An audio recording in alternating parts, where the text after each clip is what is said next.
ബൈജുവിലേക്ക് ഞാൻ വരാം. ഇപ്പൊ നമ്മുടെ കൂടെയുള്ളത് ശ്രീ ടി ജയന്ത് ആണ്. ജയന്ത് ഈ ആക്ഷൻ കമ്മിറ്റി അംഗമാണ്. നേരത്തെ ഒരിക്കൽ ഞാൻ ജയന്തിനോട് സംസാരിച്ചിരുന്നു. അന്ന് ഞാൻ വലിയ അത്ഭുതത്തോടെയാണ് ഇതൊക്കെ ആദ്യമായി കേൾക്കുമ്പോൾ അത്ഭുതത്തോടെയായിരുന്നു അന്ന് ഞാൻ ജയന്തിനോട് ചോദിച്ചിരുന്നത്. പക്ഷെ ജയന്ത് ഇപ്പോ ഇതേപ്പറ്റി കൂടുതൽ വായിക്കുകയും മനസ്സിലാക്കുകയും ചെയ്യുമ്പോൾ ഈ അഭിഷേക് തയ്യാറാക്കിയ റിപ്പോർട്ടൊക്കെ കണ്ടപ്പോഴാണ് ഇത് എത്രമാത്രം വലിയൊരു മാഫിയാണ് ഈ ധർമ്മസ്ഥല എന്ന് പറയുന്ന സ്ഥലത്ത് പ്രവർത്തിക്കുന്നത്. ധർമ്മസ്ഥല എന്ന് പറഞ്ഞാൽ ധർമ്മം പുലരുന്ന സ്ഥലം എന്നാണ് അർത്ഥമാവേണ്ടിയിരുന്നത്. പക്ഷേ അധർമ്മങ്ങളുടെ മാത്രം ഭൂമിയായി ധർമ്മസ്ഥലം മാറിയെന്നാണ് ഇപ്പോ ഇത്രയും വായിച്ചതിൽ നിന്നൊക്കെ മനസ്സിലാവുന്നത്. ജയന്ത്, എന്റെ ഒരു സംശയം, ജയന്ത് അവിടെ ഉള്ള ആളാണ്, ഇതിന്റെ ഒരു ഇര കൂടിയാണ്. ജയന്തിനും വ്യക്തിപരമായി അതിലൊരു അനുഭവം പറയാനുണ്ട്. ഇതെങ്ങനെയാണ് ഇത്രയും നടന്നു പോയത് എന്നൊരു അത്ഭുതം തോന്നുന്നുണ്ട്. കാരണം സാധാരണഗതിയിൽ നമുക്കിപ്പം കേരളത്തിലൊക്കെ ഞങ്ങളൊക്കെ കാണുന്നത് ഒരു പരാതി ഉണ്ടാകുമ്പോൾ അത് അന്വേഷിക്കാൻ പോലീസ് വരും. അതിനെപ്പറ്റി പറയാൻ ഒരു കോടതി ഉണ്ട്. നമുക്ക് ചെന്ന് പരാതി പറയാൻ പോലീസ് അല്ലെങ്കിൽ ഒരു കോടതി ഉണ്ട്. പക്ഷെ ഏതാണ്ട് 79 മുതലുള്ള വേദവല്ലി ടീച്ചറിന്റെ കഥ തൊട്ടുള്ള കഥയാണ് ഞാൻ വായിക്കുന്നത്. അത്രയും കാലമായി ഇങ്ങനെ ഒരു കൊടിയ അനീതി, ഒരു നാട് മുഴുവൻ സ്ത്രീകളെ ഇല്ലാതാക്കുന്ന, സ്ത്രീകളെ കൊന്നു തള്ളുന്ന, കുഴിച്ചുമൂടുന്ന ഒരു ഭൂമിയായി ധർമ്മസ്ഥലം മാറിയത് എങ്ങനെയാണ്? മേഡം, ആദ്യമായിട്ട് കേരള മീഡിയയ്ക്ക് ഒരു താങ്ക്സ് പറയുന്നു. അതേപോലെ ഞങ്ങളെ ഒരു ഓറട്ടറായ മഹേഷ് തിമ്മറോടിയാണ്, ഗിരീഷ് മുട്ടന്നവർ, അവർക്കൊരു താങ്ക്സ് പറഞ്ഞുകൊണ്ട് ഞാൻ ഈ ഒരു നിങ്ങളോട് ചേരുന്നു. ഇത് സംഭവം എന്ന് പറഞ്ഞ പോലെ ധർമ്മസ്ഥലം എന്ന പേര് മാത്രമാ, ഇത് ഹിന്ദു ക്ഷേത്രമാ. അതാദ്യം മനസ്സിലാക്കി, ഇത് ഹിന്ദു ക്ഷേത്രമാ. എന്നാൽ അത് ആദ്യം നടത്തിക്കൊണ്ടിരിക്കുന്ന ഇനിയൊരു സമുദായം, അത് വേറെ ഒരു ജാതിക്കാരാ. അവർ ചെയ്തുകൊണ്ടിരിക്കുന്ന പറഞ്ഞെങ്കിൽ അവർക്ക് ഹിന്ദു സമ്പ്രദായ പ്രകാരം അവർക്ക് ഹിന്ദു ഒരു ദൈവത്തിന് വിശ്വാസമില്ല. അവർക്കെന്ന് പറഞ്ഞാൽ ബിസിനസ് കേന്ദ്രമായിട്ട് വെച്ചുകൊണ്ടിരിക്കുന്നത് എന്ന് പറഞ്ഞാൽ 1971 സുപ്രീം കോടതിന് ഇവർ ഒരു അഫിഡവിറ്റ് കൊടുത്തിട്ടുണ്ട്. ഇത് ജെയിൻ ഇൻസ്റ്റിറ്റ്യൂട്ട് ആണെന്ന് കൊടുത്തിട്ടുണ്ട്. അത് വേണമെങ്കിൽ എല്ലാ റെക്കോർഡ് ഞാൻ തരാതെ. ഇൻസ്റ്റിറ്റ്യൂട്ട് ആണെന്ന് കൊടുത്തിട്ട് അവിടെ ഹിന്ദു ദൈവത്തിനെ വെച്ചിട്ട് ഇവര് ആരാധന ചെയ്ത് അവര് ബിസിനസ് കേന്ദ്രമായിട്ട് വെച്ചുകൊണ്ടിരിക്കുന്നത്. ഈ ഹിന്ദു ആൾക്കാരെ അവരുടെ കൈവശമാക്കാനുള്ള ഒരു പരിപാടി ചെയ്ത്, എന്നിട്ട് ഈ കാശിനകത്തും വേറെ ബിസിനസ് പരമായിട്ടും നാട് നന്നാക്കും എന്ന് പറഞ്ഞിട്ട് അത് വേറെ ഒരു രീതി ഇവരുടെ അഴിമതി കേസ് നടന്നുകൊണ്ടിരിക്കുക. അത് ഈ ആൾക്കാർക്കും വിശ്വസിക്കാൻ പറ്റുന്നില്ല. ഇങ്ങനെയൊക്കെ ചെയ്യുന്നുണ്ടോ, ഇതാന്നോന്ന്. ഇവര് ദൈവമാനം എന്ന് പറയുന്നത്. ഇവരെ ദൈവം ഇല്ല, ദൈവത്തിനേക്കാളും വലിയ ദൈവമാനം എന്ന് പറയുന്നത്. ഇപ്പൊ ഇവിടെ തന്നെ ഒരു കര എന്താ പറഞ്ഞാൽ ഗ്രാമത്തിലുള്ള കരകള് ക്ലീൻ ചെയ്യാനുണ്ടെങ്കിൽ അവര് പറയുന്ന ഞങ്ങൾ ചെയ്ത് എന്റെ പേര് ചെയ്താന്ന് പറഞ്ഞിട്ടാ ബാനർ ഇടുന്നത്. അവിടെ ചെയ്തുകൊണ്ടിരിക്കുന്ന ഗവൺമെന്റ് കാശ. അത് ഞാൻ RTIക്കകത്ത് എടുത്തപ്പോൾ എനിക്ക് മനസ്സിലായത്. ഇത് ഞങ്ങൾക്കും അറിയാലായിരുന്നു. ഇങ്ങനെ ഓരോ റെക്കോർഡ് പ്രകാരമായിട്ട് ഞങ്ങൾ ഈ കാര്യങ്ങൾ ചെയ്തും കാര്യം പറഞ്ഞുകൊണ്ടിരിക്കുന്നത്. പിന്നെ ഇവിടെ നിന്ന് പറഞ്ഞില്ലേ, ഇവരുടെ എന്ന് പറഞ്ഞാൽ ഓപ്പോസിറ്റ് ആയിട്ട് ഒരു വർത്താനം പറയാൻ പറ്റിയല്ല. എന്ന് പറഞ്ഞാൽ ഒരു പോലീസ് ഇലാക്കാണെങ്കിലും അവരുടെ സ്വാധീനമാ, രാജിക്കാണെങ്കിലും അവരുടെ സ്വാധീനമാ, പ്രതിവരണം അവരുടെ സ്വാധീനത്തിൽ നിൽക്കുക. ഇവിടെ ഇപ്പൊ ഇത് തന്നെ മനസ്സിലാക്കി. ഇത്ര വലിയൊരു കേസായിട്ടും ഇന്ന് എന്ന് പറഞ്ഞാൽ 3/7/25 ഒരു FIR ആയിട്ട് ഇന്നത്തേനത്ര 12 ദിവസമായിട്ടും ഇന്നും എവിടെയാ ബോഡി കിടക്കുന്നതെന്ന് വിളിച്ചോണ്ട് പോയി എൻക്വയറി ചെയ്യുന്ന ഒരു അവസ്ഥ ഇല്ല ഇന്ന്. അതീ മനസ്സിലാക്കാം ഇവർ അത്ര വലിയ പ്രഭാവി വ്യക്തിയാന്ന്. SP നല്ലൊരു മനുഷ്യനെ, SPക്ക് പ്രഷറുണ്ടോ എന്ന് അറിയാലോ, എന്തുകൊണ്ടാന്ന് അറിയാലോ.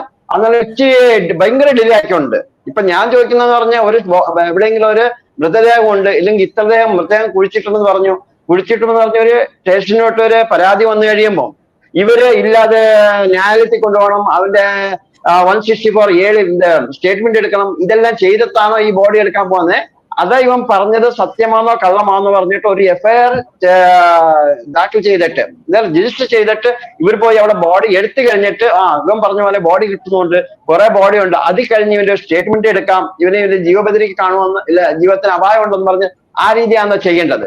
ആലോചിച്ച് നോക്കെ. ഇപ്പൊ അന്നേരം ഈ ഇവരുടെ പിന്നോടെന്ന് പറഞ്ഞാൽ ഇവരുടെ സ്ട്രെങ്ത് എത്ര ഉണ്ടെന്ന് ഇനിയും മനസ്സിലാക്കാം.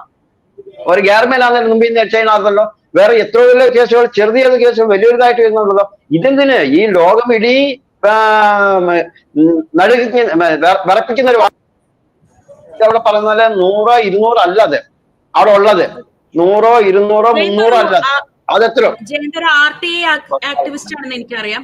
RTI വെച്ചിട്ടാണ് നമ്മുടെ രാജ്യം നമുക്ക് ഉറപ്പു തരുന്ന ഏറ്റവും വലിയ ശക്തിയാണ് RTI എന്ന് പറയുന്നത്. അത് വെച്ചിട്ടാണ് ജയന്തിന്റെ പോരാട്ടങ്ങൾ കഴിഞ്ഞ് കുറെ കാലമായി ജയന്ത് നടത്തുന്നത്. ഈ ധർമ്മസ്ഥലയില് നമുക്കിപ്പം ഞാൻ നേരത്തെ പറഞ്ഞ പോലെ ഈ വേദവല്ലി ടീച്ചറിന്റെ കാര്യം തൊട്ടാണ് എനിക്ക് അറിയാവുന്നത്. ഒരു 1979 അല്ലെ? അതിനുശേഷം ജയന്ത് എടുത്ത RTI കണക്കായിരിക്കും ഒരു പക്ഷേ ഈ 400ഓളം സ്ത്രീകളെ കാണാതായി.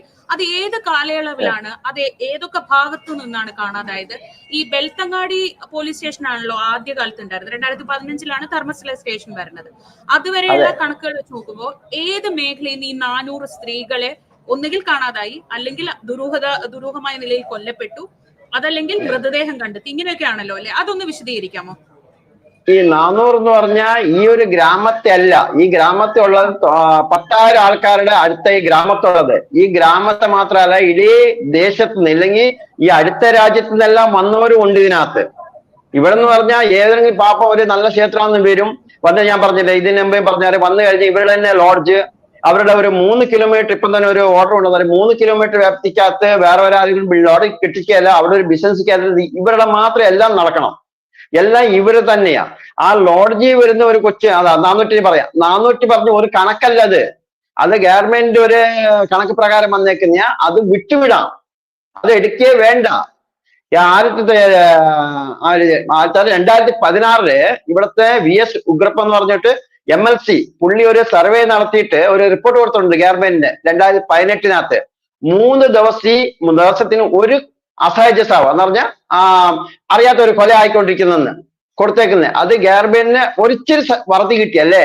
ഈ ഒരു റിപ്പോർട്ടൊന്നും കിട്ടാതെ കിടക്കുന്ന കേസുകളാ പറയുന്നത്. ഇന്നിപ്പം ആ ധർമ്മസ്ഥല ഗ്രാമത്ത് ഒരു സൈഡിൽ നിന്ന് ഒരു ഇറ്റാച്ചിങ് കൊണ്ട് മാന്താൻ തുടങ്ങിയെങ്കിൽ എത്ര ലോഡ് സാധനം കിട്ടുമെന്ന് പറയാൻ പറ്റിയല്ല.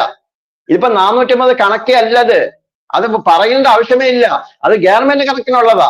ഞങ്ങൾ പറയുന്നത്, ഈ പബ്ലിക് പറയുന്നത്, അന്നേരം അത്രയ്ക്കും കൊലകൾ നടന്നുകൊണ്ടിരിക്കുന്നതാണ്. അത് മനസ്സിലാക്കണം ആദ്യം. ഇവിടെ ഇപ്പം ഇന്നലെ സൗജന്യ എന്ന് പറഞ്ഞ സൗജന്യ കൊച്ചിനെ 2012 കൊന്നേ അല്ലേ? കൊന്നിട്ട് ആ ഒരു പ്രശ്നം വെളി വരാൻ നേരത്ത് അവളാ തൂപ്പാറിന വേറെ ആരോരും കൊണ്ട് ഇതൊക്കെ മൂർപ്പിക്കാനാണ് നോക്കിയെന്ന് തോന്നേ, അത് ശരിക്കും അറിയില്ല.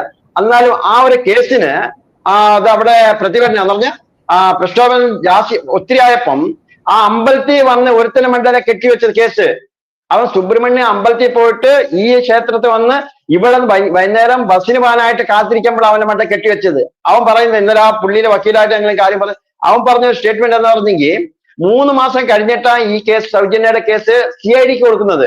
ഈ 3 മാസം വരെ ഇവന് എന്തിനാ അടിക്കുന്നത്, എന്താ സംഭവം ഇവന് അറിയാലെന്ന്, അത് കഴിഞ്ഞ് ഈ സംഭവം അറിയുന്നത്.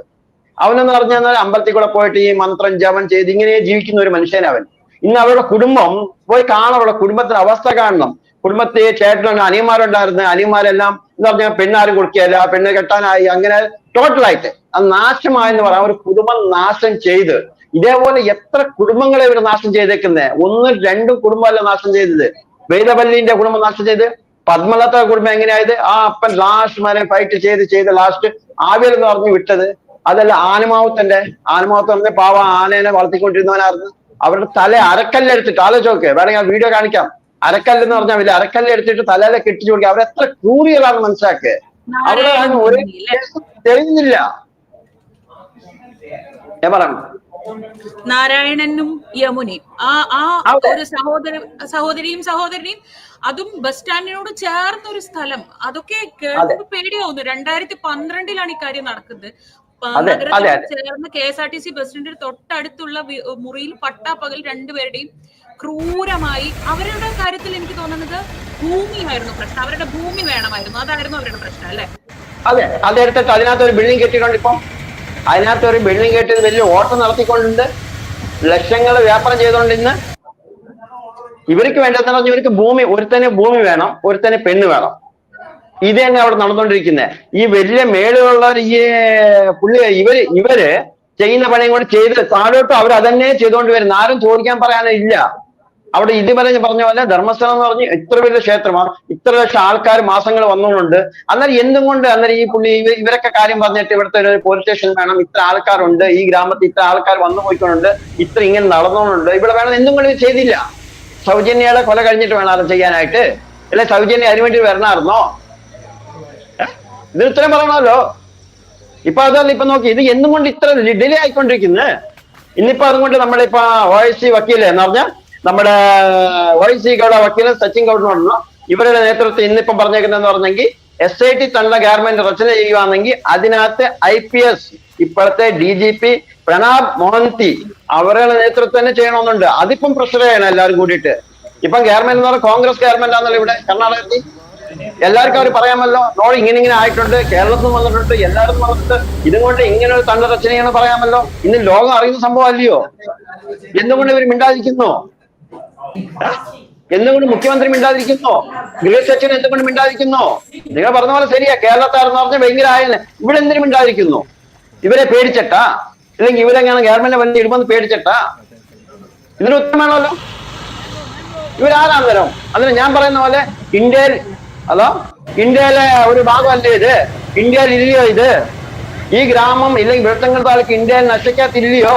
അതാണ്. ഇല്ലെങ്കിൽ ഇന്ത്യക്ക് സ്വാതന്ത്ര്യം കിട്ടി, ഇവർക്ക് സ്വാതന്ത്ര്യം കിട്ടിയില്ലയോ? ഈ ഗ്രാമം സ്വാതന്ത്ര്യം കിട്ടിയില്ലയോ? ഇതിലേക്ക് വേറെ തന്നെ കാനൂനുണ്ടോ? ഇതറിയണം നമുക്കിപ്പോ. അത് അറിയേണ്ടത് ഇപ്പൊ എത്ര പേര് മുമ്പിൽ വന്നിട്ടുണ്ട്, എത്രയോ ആൾക്കാർ മുമ്പിൽ വന്നിട്ടുണ്ട്, എത്ര ബോഡി എവിടെ കണ്ടെന്ന് എല്ലാം പറയാൻ മുമ്പിൽ ആൾക്കാർ വന്നിട്ടുണ്ട്. ഞങ്ങൾ അതിന്റെ ഓരോ വീഡിയോയിൽ നിന്ന് റിലീസ് ചെയ്തോണ്ടിരിക്കും. ഓരോ ആൾക്കാർ ധൈര്യം ചെയ്ത് വന്നിട്ടുണ്ട്. എങ്ങനെ ചെന്ന് കൊന്നോണ്ടിരുന്നത്, അവിടെ ജോലി ചെയ്തോണ്ടിരുന്നത്, എന്താ ചെയ്തോണ്ടിരുന്നത് എല്ലാം പറയും. ഇപ്പൊ ഇന്നലെ സൗജന്യയുടെ അപ്പം പറയുന്നുണ്ടായിരുന്നു, അവിടേക്ക് അടിക്കുന്നതെന്ന് പറഞ്ഞെങ്കിൽ തെറ്റ് ചെയ്തെന്ന് പറഞ്ഞാൽ അടിക്കുന്നത് ഈ കമ്പിക്കോലും കൊണ്ടാ, വടിയും കൊണ്ട് കൈ കൊണ്ടല്ല അടിക്കുന്നത്. ഓരോ അടി എന്ന് പറഞ്ഞാൽ അങ്ങനെ അടിയല്ല അടിക്കുന്നത്. നിങ്ങൾ റിപ്പോർട്ട് പറഞ്ഞു വിടേ, ഞാൻ കാണിച്ചു തരാം. അവർ പറയുന്നത് സ്റ്റേറ്റ്മെന്റ് അവരുടെ തന്നെ എടുത്തോ, എന്റെ തന്നെ എടുക്കേണ്ട കാര്യമില്ല.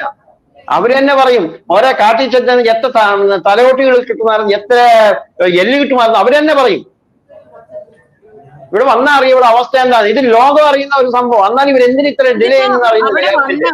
വന്നവരാണെങ്കിലും ഇപ്പം ഏറ്റവും കൂടുതൽ ഇതുമായി ബന്ധപ്പെട്ട് വന്നത് ഈ സമീറിന്റെ ഒരു യൂട്യൂബ്, ഈ സൗജന്യമായി ബന്ധപ്പെട്ടാണ് സമീറിന്റെ ആ യൂട്യൂബ് വീഡിയോ വരുന്നത്. 2 കോടി ആളുകൾ കണ്ട ഒരു വീഡിയോ അത് അപ്രത്യക്ഷമാവാണ്. അതുപോലും ഒരു ഗ്രാഫിക് വീഡിയോ ആയിരുന്നു, അതുപോലും അപ്രത്യക്ഷമാവുന്നു. ആ തരത്തിൽ പോലും ഈ വാർത്ത പുറം ലോകത്തേക്ക് എത്തരുത്. ഏറ്റവും ശ്രദ്ധേയം എനിക്ക് തോന്നുന്നത് ഈ മീഡിയ എന്നൊക്കെ പറയുന്നത് ഞങ്ങളുടെയൊക്കെ ഒരു കാഴ്ചപ്പാടിൽ ജനങ്ങളുടെ പക്ഷത്ത് നിന്ന് നീതിക്ക് വേണ്ടി പൊരുതുന്ന ഒരു സംവിധാനമാണ് മാധ്യമങ്ങളൊക്കെ. പക്ഷെ കർണാടകത്തിലെ മാധ്യമങ്ങളൊന്നും ഈ വാർത്ത തൊടാനേ ധൈര്യം കാണിച്ചിട്ടില്ല. ഈ കുറച്ച് യൂട്യൂബ് ധൈര്യം കാണിക്കുന്നില്ല അവര്. അതെന്തുകൊണ്ടാണെന്ന് അറിയുന്നില്ല. ഇന്നലെ ഇപ്പൊ ഇതേ മീഡിയയിൽ ഒരു അത് News 18 ആ ഒരു ലെറ്റർ വന്ന് അത് പറഞ്ഞാൽ 7 ദിവസത്തിനുള്ളിൽ ഒരു SIT തന്നെ ടീം രചന ചെയ്യണമെന്ന് പറഞ്ഞു. അതൊരെണ്ണം മാത്രം അതിലിട്ട് ഒരേ ഒരു മീഡിയ എന്ന് പറഞ്ഞാൽ News 18 കർണാടക ഒരേ മീഡിയ ഒരിച്ചിരി ഇട്ടിട്ടുണ്ട്. എന്തിനാ ഇങ്ങനെ ചെയ്തുകൊണ്ടിരിക്കുന്നത്? എന്തിനിങ്ങനെ മീഡിയ നടത്തിക്കൊണ്ടിരിക്കുന്നത്? ഇവർ അടച്ചുപൂട്ടി പോയിക്കൂടെ? ഇവിടെ ആൾക്കാരുടെ കഷ്ടം എന്താന്ന് പറഞ്ഞാൽ ഗവൺമെന്റ് അറിയിക്കുക, ഗവൺമെന്റിന്റെ കാര്യം ആൾക്കാർ ഒരു മധ്യവർത്തിയാണെന്നുള്ള മീഡിയ അല്ലേ? ആ ഒരു പണി ചെയ്തുകൂടെ എന്ന് പറഞ്ഞെങ്കിൽ ഇവരുടെ കാശും കൊണ്ട് അവർ ജീവിക്കുന്നതിന് എന്റെ പ്ലാൻ പറയാം എന്ന് പറഞ്ഞാൽ പബ്ലിസിറ്റിക്ക് കുറെ കാര്യക്രമങ്ങളും അത് പബ്ലിസിറ്റിക്ക് വേണ്ടിയിട്ട് കൊടുക്കും. ഇന്ന് മീഡിയ അല്ല, എന്റെ കണക്കിൽ നിന്ന് കർണാടക ഞാൻ പറയാൻ പാടില്ല, എന്നാൽ പറഞ്ഞേ പറ്റോളിന്ന് എന്ന് പറഞ്ഞ എല്ലാം ശരിയായെന്ന് തോന്നേ മീഡിയകളെല്ലാം സ്വന്തമായിട്ട് ഇപ്പം അല്ല നല്ലൊരു കാര്യം ചെയ്യണം, ഓക്കെ അവിടെ ആ സംഭവം നടന്ന് പുറം ലോകം അറിയിപ്പിക്കണം, ആ ഒരു ചിന്തയില്ല. ഇന്നലെ പിന്നെ ഒരു കാര്യം, ഷമീർ 2ാമത്തെ വീഡിയോ വിട്ട് അതിപ്പോ 40 ലക്ഷം ആൾക്കാർ കണ്ടിട്ടുണ്ട്. എന്നാൽ അതിന് സമയത്ത് സ്റ്റേ ചെയ്യാനായിട്ട് ഹൈക്കോടതിയിൽ എന്ന് പറഞ്ഞാൽ ഈ ഗ്രാമത്തെ ഞാൻ പറഞ്ഞില്ലേ, ഈ വലിയ മനുഷ്യന്റെ അനിയന്റെ മോൻ എന്നാൽ സൗജന്യത അത്യാചാരം ഉണ്ടെന്ന് പറഞ്ഞു അവൻ പോയിരിക്കുന്നു സ്റ്റേ കൊണ്ടുവരാനായിട്ട്. എത്ര മനുഷ്യർ എന്നാ ഇവന്മാരല്ല ചെയ്തേന്ദ്രം, അത് മനസ്സിലാക്കിക്കൂടെ? അവനെന്തിനും സ്റ്റേ എടുക്കാൻ പോയി? അതെ, അവരെന്തിനു സ്റ്റേ ചെയ്യാൻ പോകുന്നു? അവർക്ക് എന്താണ് ഇതില്? അവർക്ക് പങ്കില്ലെങ്കിൽ അവരെന്തിനാണ് ഒരു സ്റ്റേ ആവശ്യപ്പെട്ടു പോകുന്നത്? അല്ലെ, അതാണ് പ്രധാനപ്പെട്ടത്. അതാ ചോദിക്കുന്നത്. പുള്ളി ഒരു രാജ്യസഭ സദസ്യനെ, പുള്ളിക്ക് പറഞ്ഞൂടെ ശരി എൻക്വയറി ചെയ്യണം, ഇതിന് നമ്മുടെ ഇവിടെ നിന്നൂടെ എന്നാ?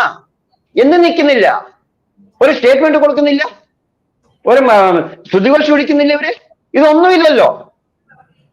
ജയന്ത്, ഏറ്റവും പ്രധാനപ്പെട്ട കാര്യം ഇങ്ങനെ രംഗത്തെത്തുന്നവരെ, ഇതുമായി ഈ പരാതിയുമായി അല്ലെങ്കിൽ ഇതിന്റെ ഒരു പ്രതിഷേധവുമായി വരുന്നവരെ മുഴുവൻ നിശബ്ദരാക്കാൻ അവർ പല വഴിയും ഉപയോഗിക്കുന്നുണ്ട്. ഒന്ന് പണമാണ്, മറ്റത് സ്വാധീനമാണ്, പിന്നൊന്ന് ഈ കേസുകളാണ്. നിരന്തരം ഇവരിൽ പലരും പരാതിയുമായി രംഗത്തെത്തിയ പലർക്കും ജീവൻ തന്നെ നഷ്ടപ്പെടുന്ന സാഹചര്യം ഉണ്ടായിട്ടുണ്ട്. ഇപ്പോ ജയന്തിനെതിരെ എനിക്ക് തോന്നുന്നത് മാനനഷ്ട കേസുണ്ട് അല്ലെ?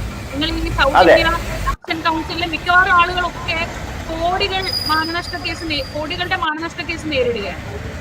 ഇപ്പൊ ഞങ്ങളുടെ കൂടെ ഉള്ള മഹേഷ് തിമറോടെയാണ്. പുള്ളിന്റെ പണ്ട് ഒരു 50 കോടി മാനനഷ്ട കേസ് ഇട്ടുണ്ട്. 50 കോടി, 1-2 അല്ല. അതുമല്ല, ഇടീ കർണാടക സ്റ്റേറ്റിനകത്ത് എവിടേക്കാവും അവിടെയെല്ലാം ഇവിടെ പണ്ട് എന്താ പറഞ്ഞു കോർട്ട് ന്യായ മുഖാന്തരം കേസ് ചാർജ് ചെയ്തിട്ടുണ്ട്.